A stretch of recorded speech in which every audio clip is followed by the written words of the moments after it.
Welcome to the Established Podcast. Conversations with founders, investors, and changemakers shaping the future.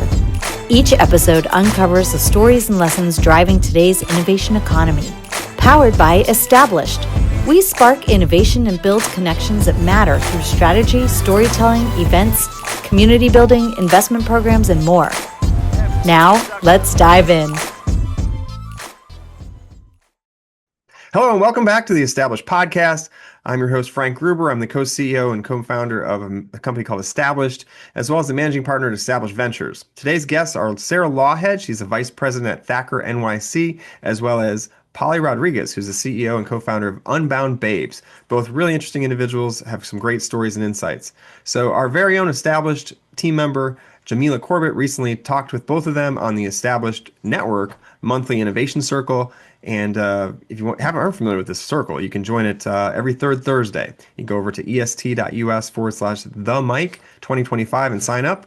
And but anyway, the mic is something that we kind of launched out of the Established Network, which is an endeavor where we've got thousands of entrepreneurs, investors, and ecosystem development experts, as well as thought leaders, and really celebrating, building together and advancing everyone's entrepreneurial endeavors. So come on and join us over at the Established Network and go to established.network today. All right, now let's get into this interview. Without further ado, this conversation with Sara Lawhead and Polly Rodriguez. Welcome to the mic. Thank you so much, Jamilah. It's so great to be here. Likewise. Yes, and I know this is, like we said, this is a busy time of year, and we appreciate you sharing your time, expertise with us and our audience. But before we dive into those tactics, before we get into the meat and potatoes of this call, let's get into mindset. What's the single most important mindset shift a founder needs to make to view the high pressure holiday surge as a path to sustainable growth? And this question is for both of you. The mindset, I think, is to not get too stressed, because there are a million things that you can do. That doesn't mean you should do all of them. And I think it's looking at it as a really good opportunity to acquire new customers, to bring new customers into the fold who maybe are looking, especially now when people are so stretched financially, consumers broadly. I think it's a really good opportunity for customer acquisition. So for us, our brand's very loud and maximalist and edgy intentionally. And so we really lean in hard to that during the sales season to try to distinguish ourselves because everybody's discounting too. So. Yeah, I would add to that as well in terms of making sure it's part of the plan, right? This isn't everything needs to happen now.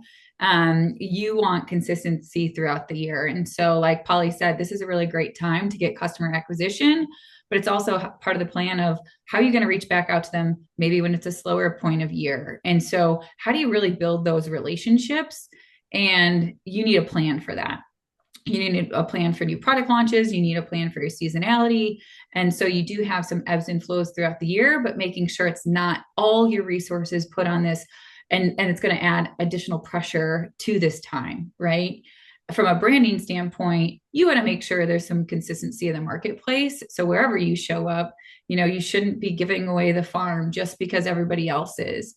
It's really got to be a plan that works for you, and that doesn't just diminish your business, in Q1 of 2026 when everything's full price again. Yeah, and I'm going to stick with you, Sara. As someone who's overseen the product maps and operations across various industries, where should a founder begin their holiday planning?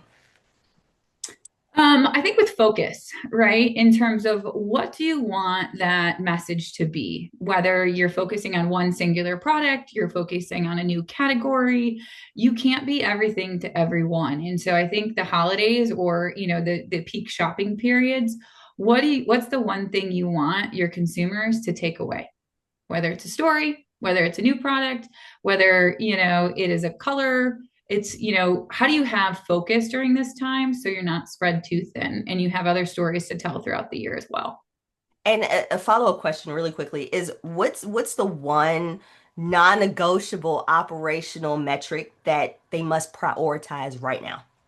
That you can execute, right? If you put everything on sale and you can't ship it, or your site goes haywire and you have a poor consumer experience, I think the biggest thing is being able to execute, right?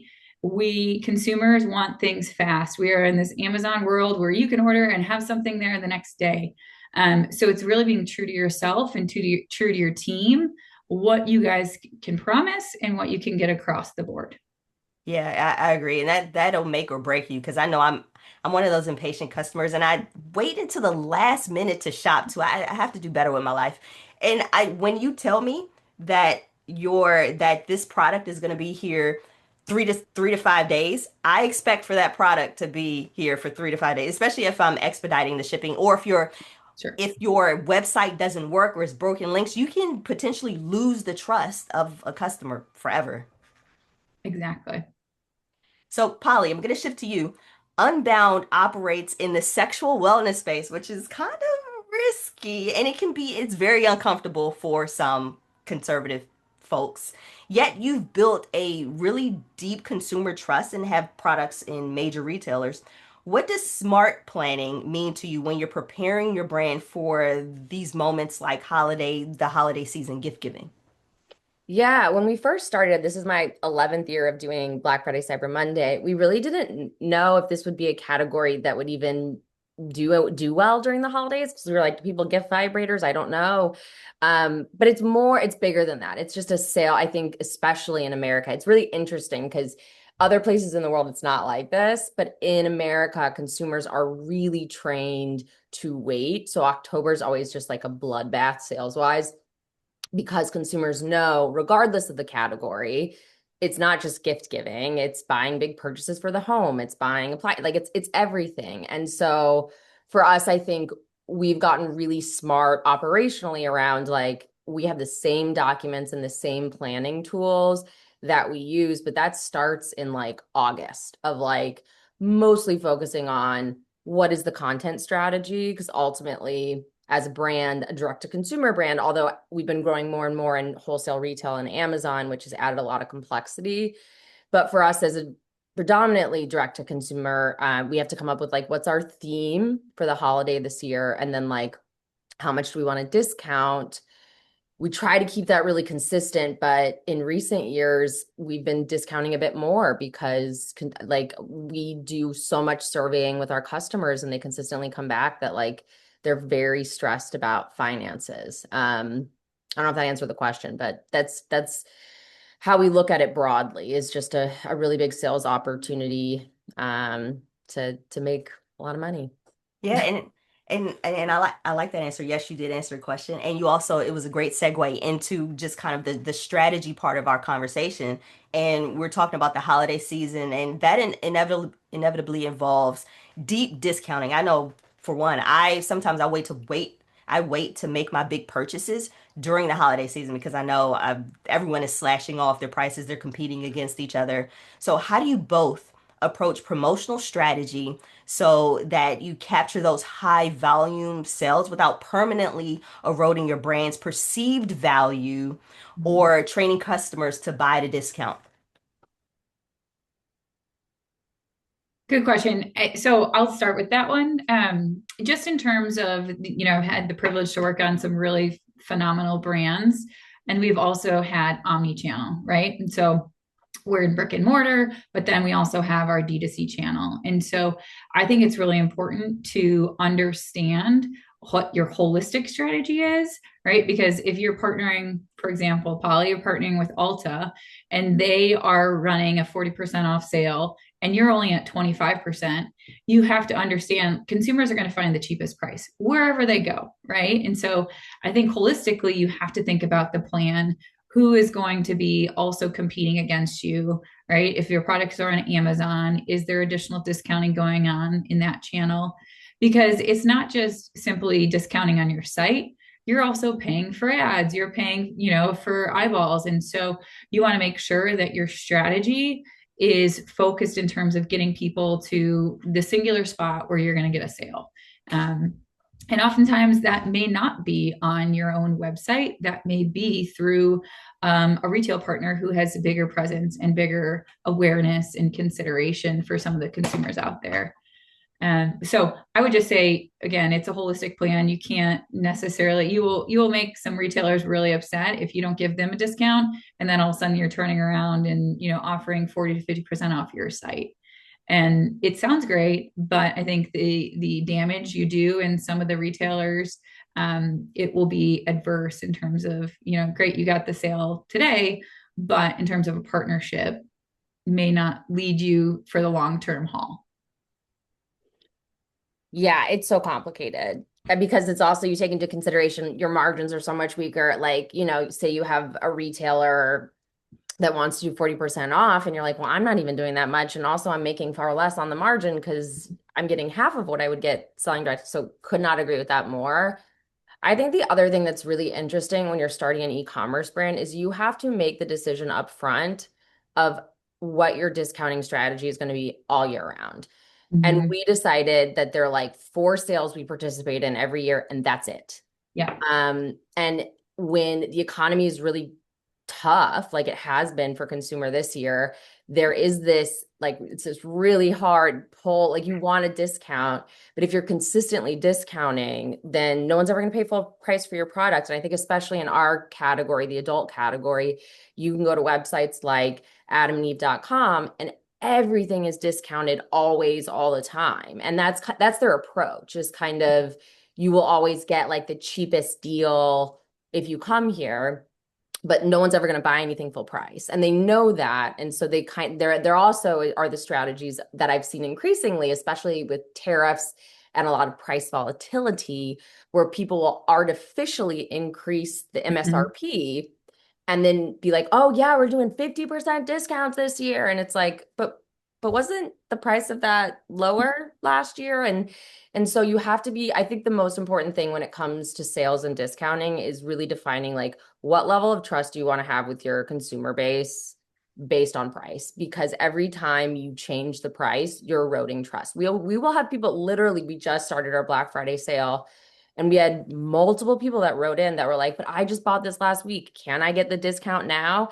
And we have to say no, because you have to draw those lines of like, these are the dates that we discount. This is how much we discount. And it's hard because it's tempting to want to press like the sale button and get that kind of like quick fix of sales, but it does erode your brand over time.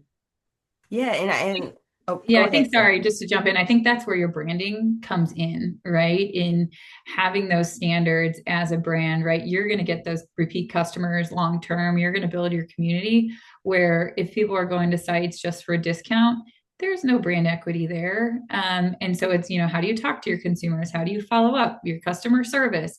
So if you really want to be, a brand that is for consumers, you got to understand kind of what their journey is, and how to retain them throughout, not just one and done purchase.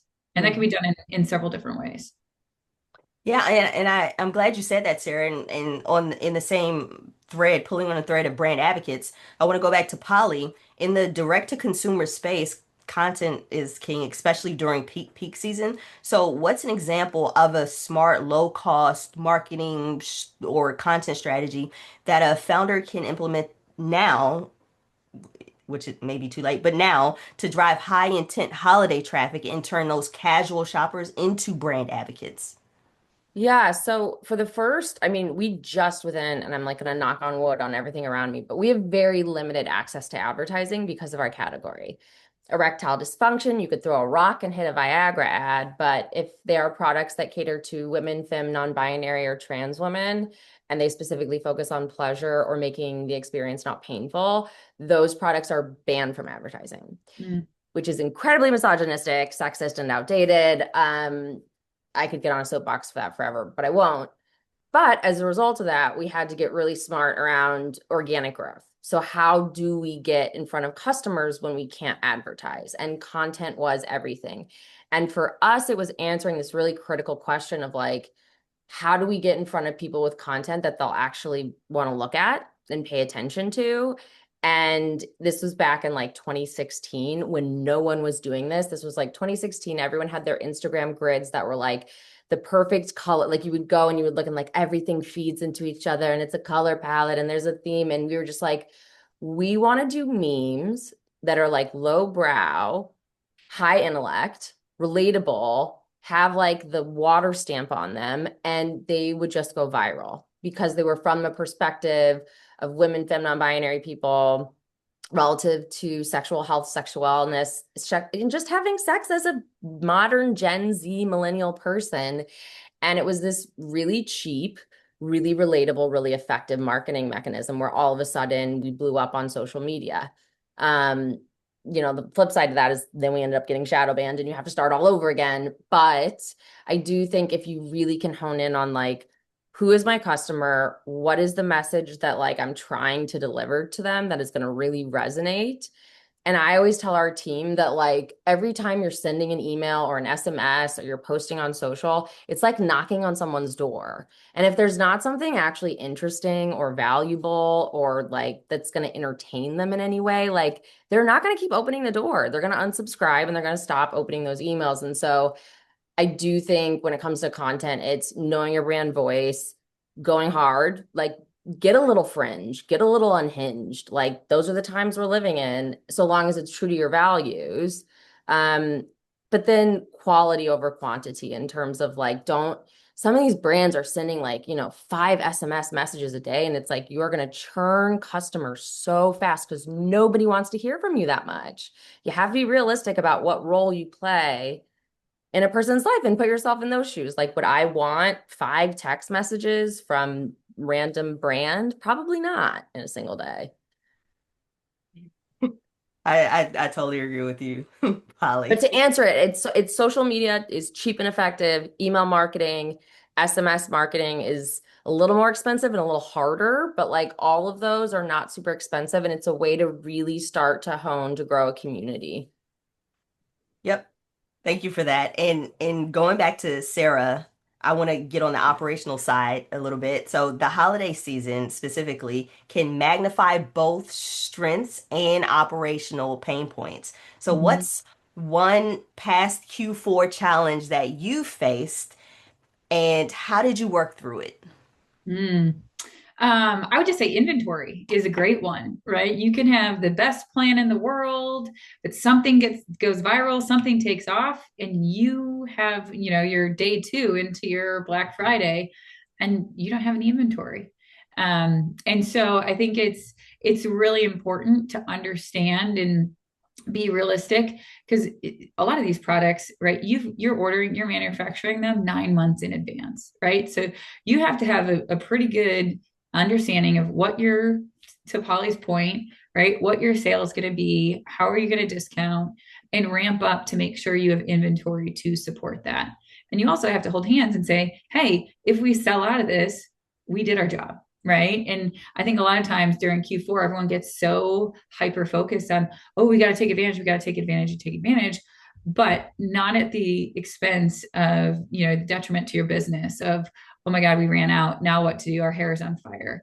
And just having a really clear understanding of what your holiday plan is, what the inventory situation looks like, and making sure you have product to support that. And that starts in June, July, right? In terms of understanding really you have enough production, you have enough inventory coming in to support some of those sales. And I think the common thread here that both of you all have touched on is that planning is important. So I'm going to actually just dive in a little bit deeper with you, Sara.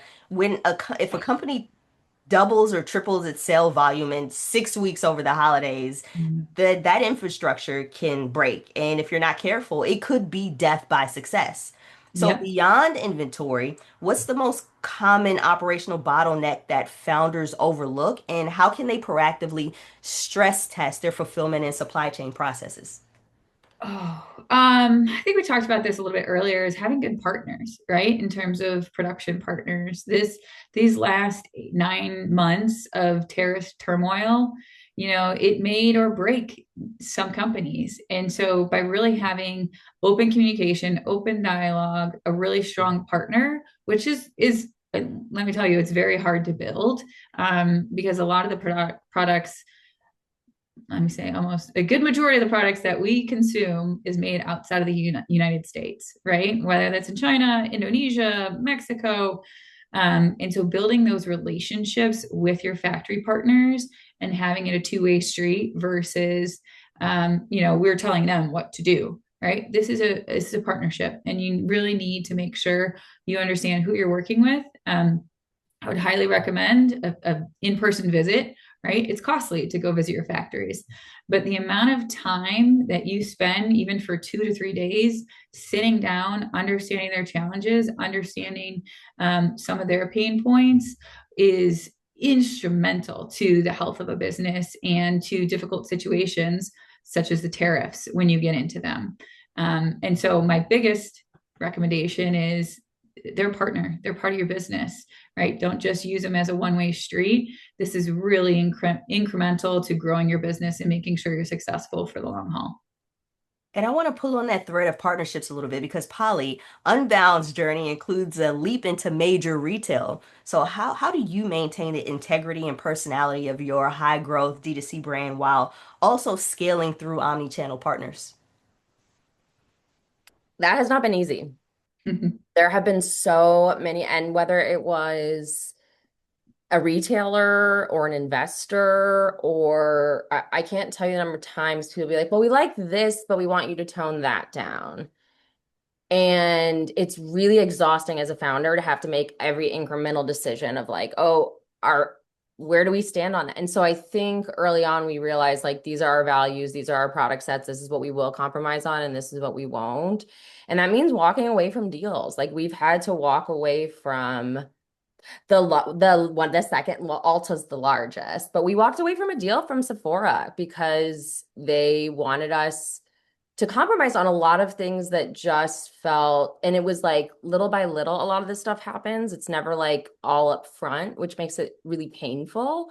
But I think as a founder, one, you have to like be genuinely obsessed with what you do because you do it for so many years and for so long, and it breaks your heart over and over again for reasons that are completely outside of your control, like tariffs or COVID or all these things.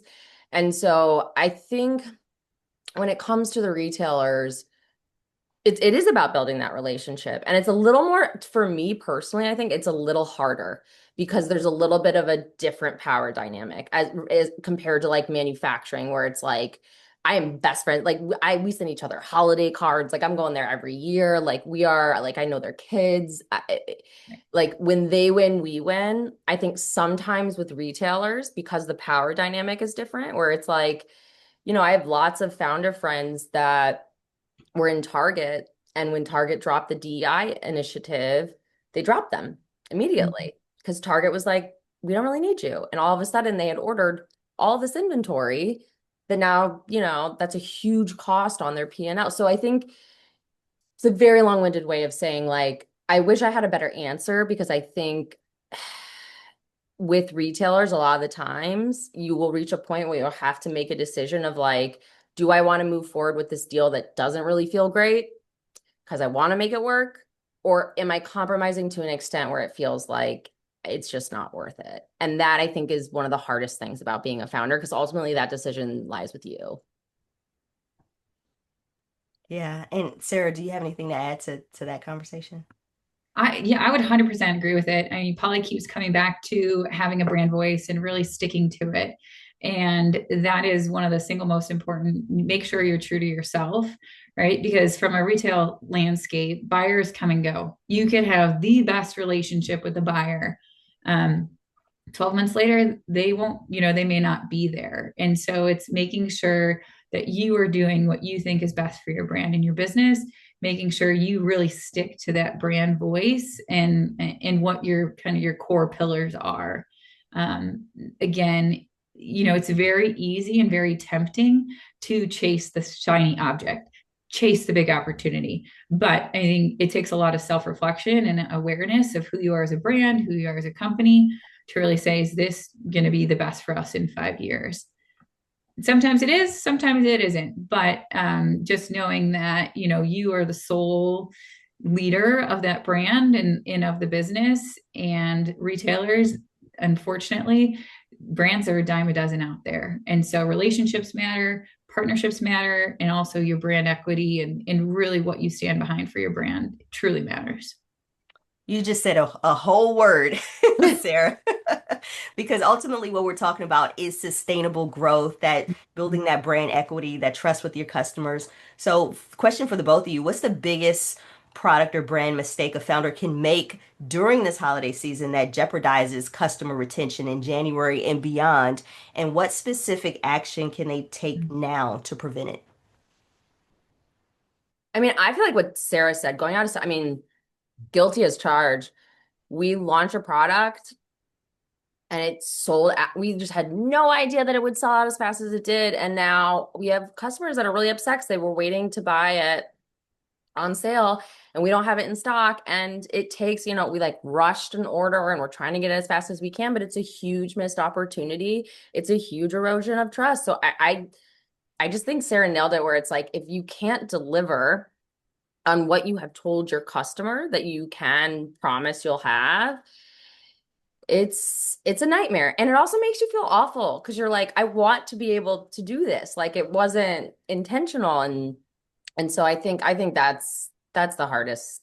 I think the thing that erodes the most is just when customers are counting on you and when you overpromise and underdeliver. I would add and just kind of add on to that is customer service, right? And how you engage, how you have dialogue, in how you respond, right? I cannot stand talking to a chatbot, right? And if I am talking to a real person, I will give them all the grace in the world. If someone is literally, oh, this is a chatbot, and so sorry, you got to enter your question here. Have you tried reading this blog article? Yes, yes, I have. Oh, Yeah. it really turns me off as a consumer for that brand. Yes, I do not like chatbots. They are the bane of my existence. Like, I just want to talk to a real person. Yes. And so, Sarah, you've led product innovation. So how should a founder think about the holiday season as an input into their Q1 product roadmap? Yeah, and I think it matters on what type of industry you're in, right? And some industries they're evergreen and there's gifts, all year round. And some, I was in the outdoor industry for a long time and really focused on camp and hike. So the holidays were not our busiest time. So I think it matters on how the end use case for your consumer if you're dealing with a physical product. Because the holidays may be a good gift giving season, but it may not be the exact time. And so for that instance, if it's not, I think a really good way to engage with consumers is the gift of, the ideas, right? In terms of, hey, this is a great gift for moms. This is a great gift for your camping buddy. You're, really putting that use case out there for people who are scratching their brains, thinking like, oh my God, I have no idea what to get Eric this year. Oh, I know he loves to go camping. And so putting some of that language out there and not just necessarily focusing directly on your end consumer, but during the holidays, what is this product for? What joy can it bring to others in your life? I think opens up the door. So it's not necessarily specific. A lot of times a year we're focusing on that, who our end consumer is, who that target market is. During the holidays, I think it opens up the door for a little bit more language and, who can you buy this gift for, in that type of language versus specifically focusing on your own target market. And I think that approach also helps with building community as well. And Polly, in a category like sexual wellness, customer experience must be almost perfect to build and maintain that trust. So what are specific post-purchase customer experience touch points are critical during this stressful holiday period? And how can they be leveraged to build a community and not just the one-time transactional purchase? Yeah, well, it's definitely stressful. I would say customer service in this industry is nuts. We had to have, I mean, there are a lot of bad actors too, and we learned that the hard way in the beginning. And now that we have our community, not that way anymore. But it's so funny that you asked me this question because I literally gave the team a talk because I don't do, for the first 3 years of the business, I did all of our customer service myself because we were a team of two. And I miss it sometimes. And so every holiday season, I get in there and I will see people. I love I hate the term, but I love the concept of like surprise and delight of like somebody will write in. I don't know. Like there's just this one guy wrote in today and he was like, my wife just went through like a cancer diagnosis and I've really been wanting to get her this product. And I don't know what one to get her. And I feel like I'm really in over my head and da da da da. And I had cancer, and that's the whole reason I started this business. And it was just like to get that email and to respond to him. And I was like, let me just send this on us. And like, I think that it's not so much as like I guess I'm not answering the question of like, what's the retention follow-up strategy, which you should be sending like, for us, because there's a huge gap in terms of education, often post-purchase flow is really important. So like after someone buys something, before they even get the product, we're sending them educational content of like the number one thing people are scared about when it comes to vibrators is how to turn it on and that they're not going to know how to turn it off. And so think about what are the things while people are waiting for the product that you can get them excited about. And then after that, how can you continue that relationship? How can you continue to send personalized, tailored content of like what other products are complementary to that? And like what are other like how-tos or educational content that isn't sales driven that can continue to build that relationship so they're going to continue to engage in your content. So I think the holidays are a great time for surprise and delight. If for no other reason, it's so stressful for your team and for you. And it for me genuinely like grounds me and brings me back to earth when I'm like, where's the inventory and why is the warehouse not fulfilling these? And it's like, oh, I get to write this email and like make this guy's day and solve someone's problem when I have a million problems I can't solve. Here's like a really heartwarming one that like I can, and that feels great. So I would encourage all founders to get in there and do the customer service at least once a year, because you gotta talk to your customers too, because they'll be in there and be like, this is breaking and it's garbage and I hate it, and you're like, what? And you want all of that feedback. Yes, feedback is definitely important. And question for both of you, but I think you might have answered this with this question, Polly, but what strategies have you all seen work well when it comes to converting that one-time holiday buyer into a long-term loyal customer? Yeah, I think Polly nailed it, right? Just in terms of the follow-up and the engagement and not spamming them with more sale messaging, but how do you provide more education, right? I think we're in a day and age where everybody is so inundated with quick hits of content. How do you like connect with them? How do you take a moment and, everyone's close to their emails, but how do you provide stuff that's entertaining and not necessarily in a quick hit format? But it could be, a how-to, or it could be, hey, here's a recipe. It could be, hey, have you checked out this local spot? Really just engaging in all of that information based on, on wherever your platform is. Shopify is readily available. You could target market and just having more of a dialogue and trying to have a dialogue, right? Because it's still through email, but trying to have a dialogue with more information based on who they are as a consumer, and really building that reputation, whether it's through email or social media, and making that more of a community than a one and done. For sure. I think it's all of that. And personalization is so important. And I think as much as like we are in an AI bubble, there are a lot of great tools that can allow you to segment your audiences to write really personalized content and information that is informative and helpful and specific to them.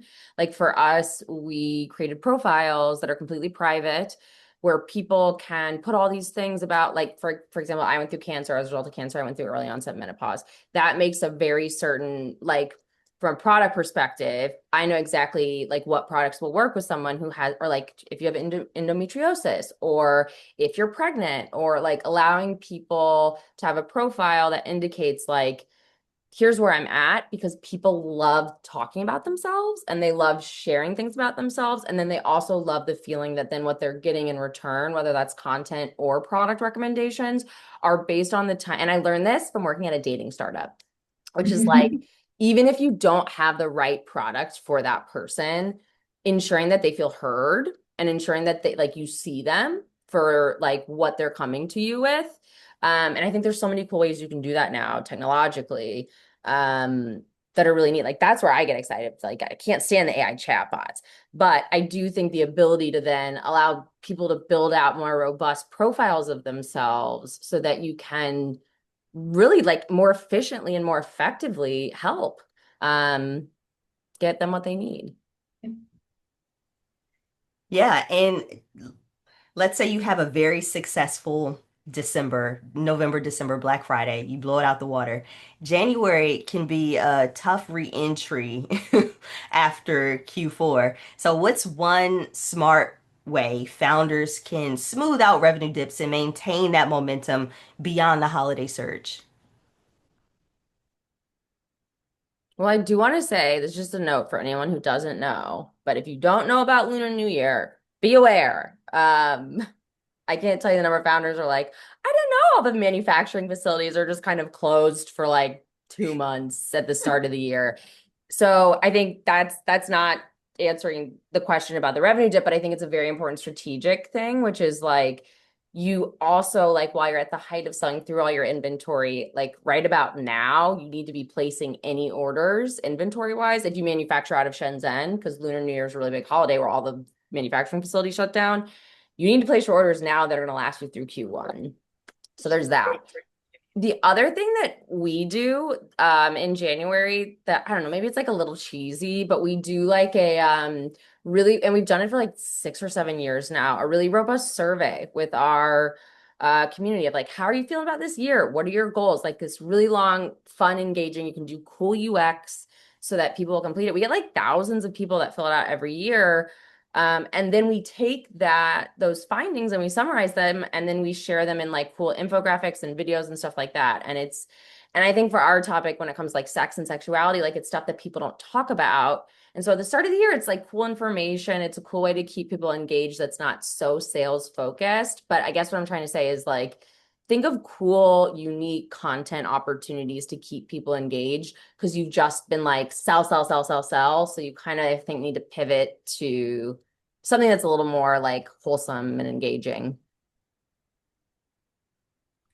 Yeah, I would 100% agree. It is the content at that point, right? Like how do you re-engage the community? They just came off this, sugar high of all these discounts, all these sales, and there's still opportunity, right? With gift cards. I think January for us, there's, hey, you got messaging, you got all these gift cards. What are you going to use with it? Start a new year. And so there is not necessarily discounting messages, but how do you turn that back to kind of the start of the year is always about rebuilding and really energizing people through, hey, okay, let's go. It's 2026. Tips and tricks, I think, planning, really getting energy around the new year and all the stress that everyone just came out of, and focusing on kind of like a new start. And so there's amazing content that can be done. And also people are looking forward to, starting to, depending on where you live, right? Starting to look forward to kind of those spring seasons. And so there could be some really fun, spring content messaging too of, trip planning and all sorts of good stuff.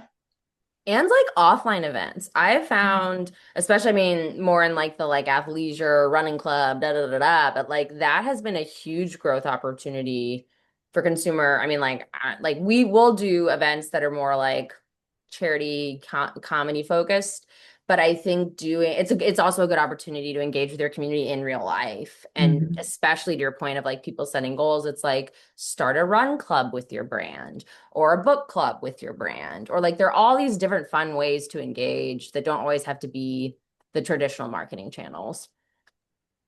And we've been talking a lot about community, building brands. And so in the spirit of Together We Build, which is the theme for Global Entrepreneurship Week, both of you have cultivated very strong networks.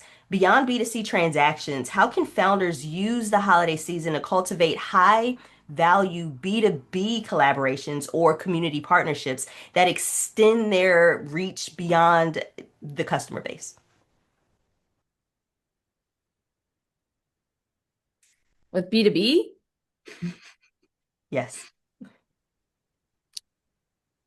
It's tough because sometimes you don't have the control. I won't lie to you guys. I have on more than one occasion gotten a sales deal done by being like, I just am gonna happen to be in this town where I know this retailer's headquartered. Could I maybe take you to lunch? Could I maybe take you to dinner? And that's how a lot of partnerships and sales deals I've gotten is just like showing up and being like, maybe this person will be willing to meet with me. I'm trying to think. And then there's the tertiary type of like, we have done a lot of work with like we'll do, I mean, one of our most famous PR stunts was Vibes for Congress, where you could send a vibrator to any congressional member and all the proceeds went to Planned Parenthood. And we got 50 press mentions, and Mitch McConnell got 750 vibrators, and he sent them all back with a very stern letter that I have right here framed on my desk saying that he could not accept that gift. But I do think it's an opportunity to think about like, how can you work with charitable organizations that support your brand and your values and your mission? Wait, we're just not gonna. Well, I Let's don't go know. back. We're just not gonna This breeze isn't my over that. This isn't my Hinge dating profile, by the way, because it's like if you're not on board with this, See you later. yeah, it's probably not going to work out. We need to wait, time out. I need a time out. Flag on the Yeah, if flag. you Google Vibes for Congress Unbound. I mean, it was a while ago, but yeah, let's go back to that. Because that feels very guerrilla marketing-ish. And how was that as far as, because you had to have the inventory to do that. So how did you plan for that? Talk about the planning of that. yeah, well, I mean, again, this goes back to the fact that we couldn't advertise. And so we got very good at doing PR stunts that were still rooted in our values and like doing, because like when it comes to a PR stunt, it can't be about the brand. It has to be about, you have to think about a PR stunt from the perspective of like, how do I make my customer feel good and look cool? And so we were like, this was after President Trump had got elected the first time, and he was like going after trying to shut down all these Planned Parenthoods. And we made these educational pamphlets that were like, for every $2 that you put into Planned Parenthood or any, reproductive health services, you will save $7 in Medicaid expenses. So like this is, if you don't agree with it from like a values perspective, we're going to present it to you as a fiscal opportunity to save money to fund Planned Parenthood. And we thought, I don't know, like maybe a couple people would do it. And then it just kind of took off. And I think it's about really understanding who your audience is. And they were really fucking angry. They were really mad that like Planned Parenthood, which has been around forever, in which like 80% of services are like cancer screenings, birth control, like just basic health services, like less than 10% of what they do is abortions. And so we made this like page where anybody could put in a zip code, and we found these vibrators that like we didn't have the money to make product at the time. This was when we were still selling third-party product. We hadn't grown enough to build our own. And we found this guy who was like, I'm trying to offload these things. You want to buy them at a massive discount? And so I was like, yeah, let's buy like a couple thousand of these for like next to nothing.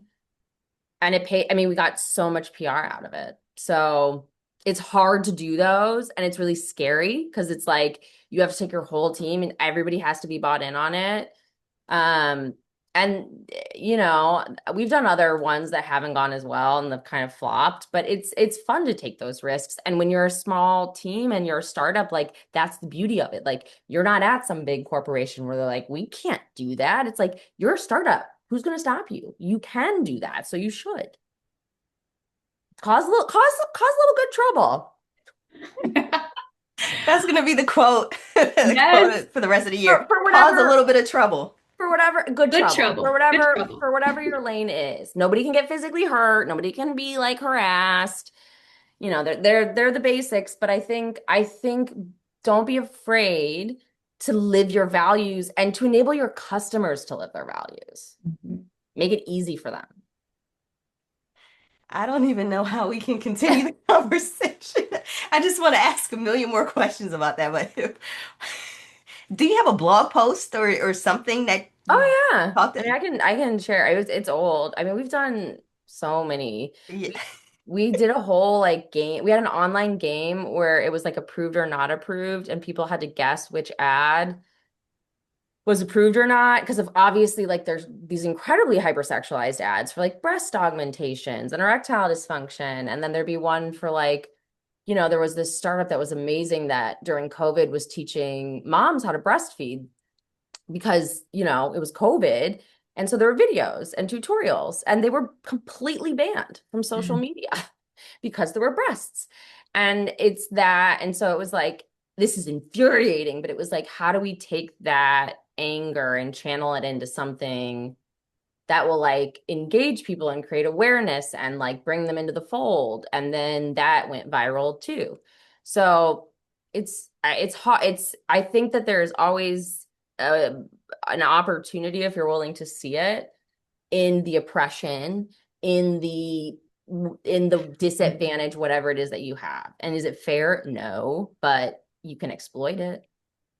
Well, and I think you bring up a good point, right? Like Jamilah, you were saying, how do you connect? Like you connect through being human, right? We all get mad about the same things. And if you're feeling that, I guarantee you can go ask, your 20 people around you, and they're like, yeah.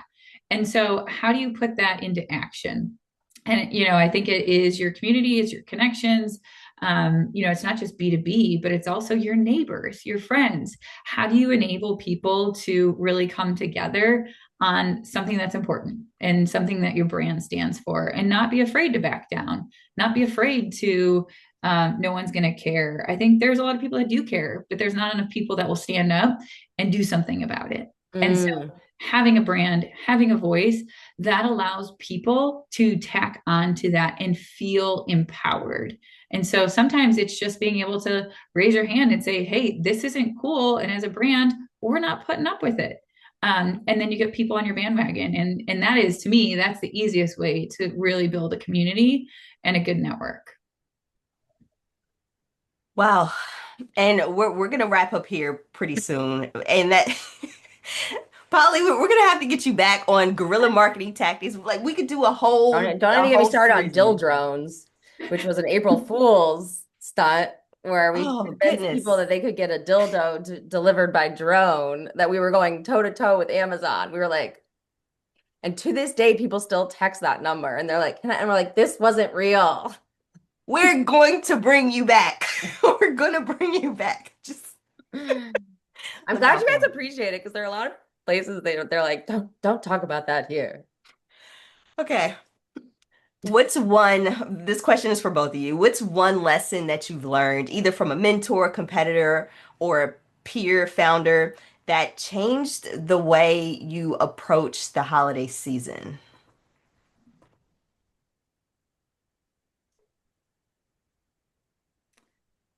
I don't necessarily think it's the holiday season, but it's be you, right? Don't be afraid to be you, be yourself, be your brand.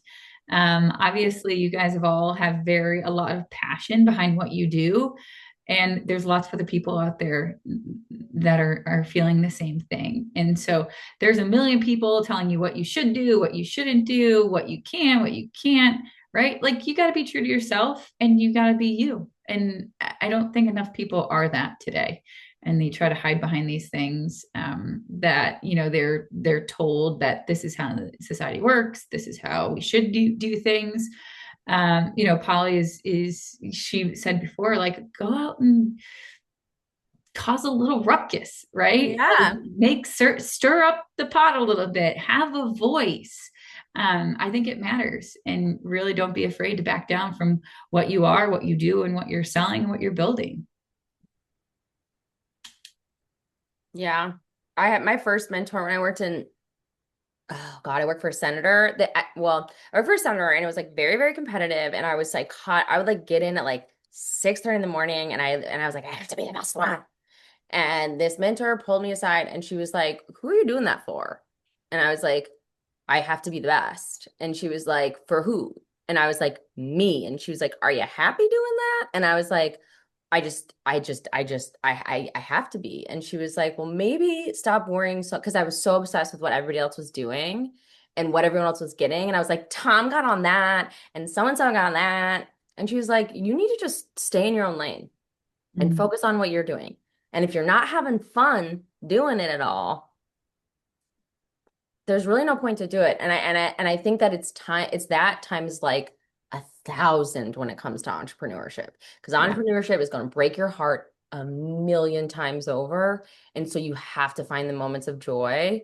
And Black Friday, Cyber Monday, and the holiday season is like the antichrist of that. And it's also really hard because everybody's with their family and they're having fun. And you're like, did the discount code break the site? Like it's stressful. And so it's also just having perspective, remembering to have fun.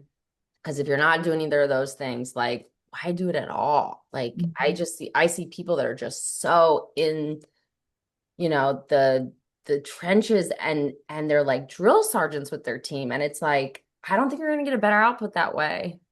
And it's certainly not more fun. So yeah, I guess I would just say, don't worry so much about what everyone else is doing and try to find those moments of levity, because the team, the other thing I'll tell you is like when you think nobody knows that you're like stressed and like bleeding out onto people, proverbially speaking, they know.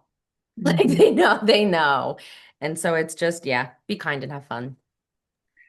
I will close with this too. And we joke about it all the time. Like no one knows what they're doing, right? Like nobody knows what they're doing. If you think someone's got to figure it out, you are wrong. And to be able to have that perspective, and then also the know-how to figure out how to do it and leverage your network and leverage your connections. You look at corporate America, it is not green. The grass is not greener, man. Everyone's miserable there. And so just by having that attitude of like, hey, this is me, this is what I'm doing, and having the confidence, you'll get it done. You'll get it done and have fun with it. If you're not having fun, then what are you doing? Have fun. No one knows what they're doing. No one knows what they're doing. No one knows what they're doing. No one knows what they're doing. Mic drop.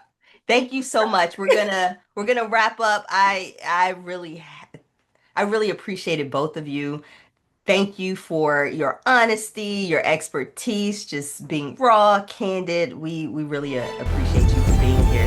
Thank you so much, Sara and Polly. Great insights, as always. Appreciate the energy that Jamilah brings, and great interview. All right, so if you're listening and you think this is interesting, but remember, there's no better time than starting your journey today.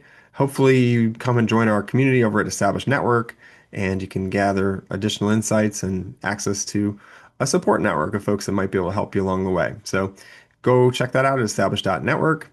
And until next time, I'm Frank Gruber signing off. Have a great day. Thank you for listening to the Established Podcast. Be sure to subscribe, leave us a review in the App Store, and share the show with friends, colleagues, and on social. Together, we can help more innovators become established. We'll be back with another conversation soon.